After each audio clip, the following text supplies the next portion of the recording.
पर एक छोटा सा और ट्रिब्यूट है जी। हम कोशिश कर रहे हैं जो जो पिछले साल में हमें छोड़ के गए हैं उनको याद करते रहें, और एक ऐसा ही नाम बहुत मैं कहूँगा कि अगर लेजेंड उनको कहा जाए या उनके बारे में ये कहा जाए कि वो हमारी फील्ड में एक बहुत बड़ा मकाम रखते थे।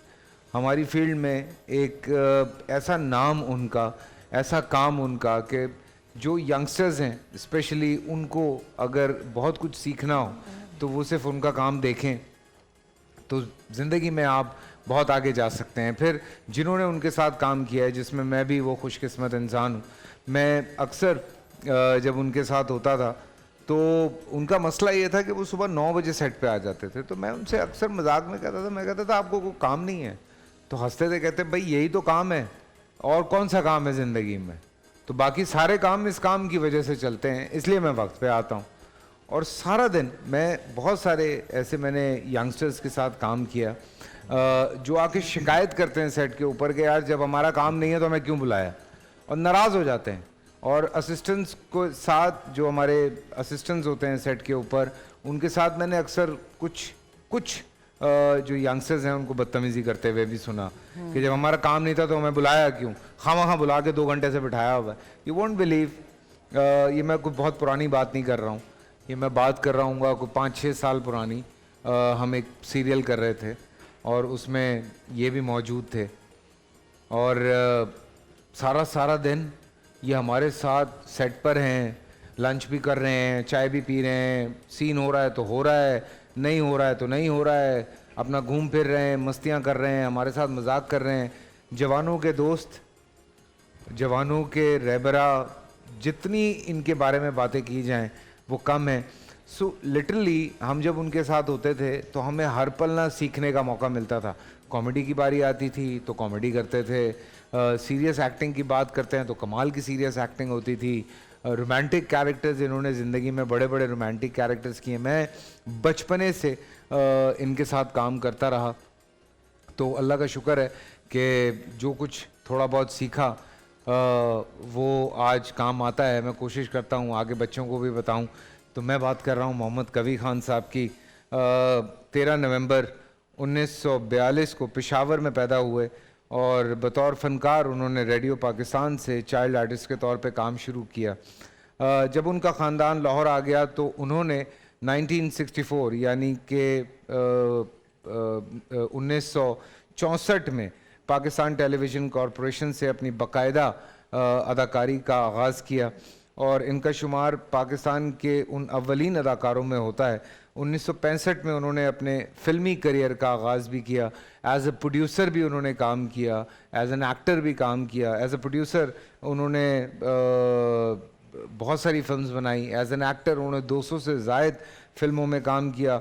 1966 में पीटीवी के ड्रामे लाखों में 3 से बेपनाह शोहरत मिली, और 1984 में मशहूर ड्रामा सीरियल अंधेरा उजाला में डीएसपी ताहिर खान के किरदार में उन्हें बहुत सराहा गया। और ये जो मैं बचपन का एक ड्रामा बात कर रहा था उसमें एक अंधेरा उजाला भी है जिसमें मैंने कवि साहब के साथ काम किया, दौरे जनू में किया, मिर्ज़ा एंड सन्स में किया एज ए चाइल्ड आर्टिस्ट मैंने कवि साहब के साथ, और थिएटर स्टेज पे बहुत सारा काम किया। 1990 की दिहाई में आलमरा आर्ट्स काउंसिल जाते तो आपको अक्सर रिहर्सल के दौरान ऐसे मनाजर देखने को मिलते जिनमें स्टेज के मारूफ अदाकार बशमूल सुहेल अहमद, सबा परवेज़, वसीम अब्बास, दूसरे कई अदाकार कवि साहब से मुख्तलिफ सीन्स में डायलॉग बोलने के बारे में रहनुमाई लेते थे। और ये बिल्कुल हकीकत है कि बहुत सारे अदाकारों ने कवि साहब को हमेशा एक इंस्टीट्यूट का दर्जा दिया है, और बहुत सारे अदाकार उनको बहुत मानते हैं। लाइफ टाइम अचीवमेंट अवार्ड इनको हासिल हुआ 2007 में। 1980 में तमग़ा हुस्न कारकर्दगी हासिल किया। 2012 में सितारा इम्तियाज़ से इन्हें नवाजा गया। 5 मार्च 2023 को ये हाल ही में जो है वो इस दुनिया से रुखसत हुए, और थोड़े अरसा पहले अपने बेटे अदनान के पास वो कनाडा चले गए थे। एक सीरियल की शूट चल रही थी, उस सीरियल के दौरान उनको कनाडा जाना पड़ा बिकॉज़ उनकी तबीयत बहुत ख़राब हो गई थी। मेरी भी जब अदनान से बात हुई तो उन्होंने यही कहा कि अभी हम कोशिश कर रहे हैं कि हम ज़्यादा लोगों को इतना बताएं नहीं, बिकॉज कवि साहब को अच्छा नहीं लगता था इस तरह से कि लोग जो हैं उनको बार बार फ़ोन करें या परेशान करें। तो वो बिल्कुल गए इस सफ़र पे, और मुझसे किसी बहन ने ये सवाल भी किया कि उनको पाकिस्तान में क्यों तदफीन नहीं की गई उनकी। तो ऑब्वियसली उनके साहबजादे वहाँ पर हैं, ये उनका फ़ैसला था, हमारा फ़ैसला नहीं था। हमने कोशिश ज़रूर की, लेकिन गायबाना नमाज जनाजा जो है वो लाहौर में भी अदा की गई और कराची में भी अदा की गई। हमारी बरादरी से बहुत सारे लोगों ने उसमें शिरकत भी की।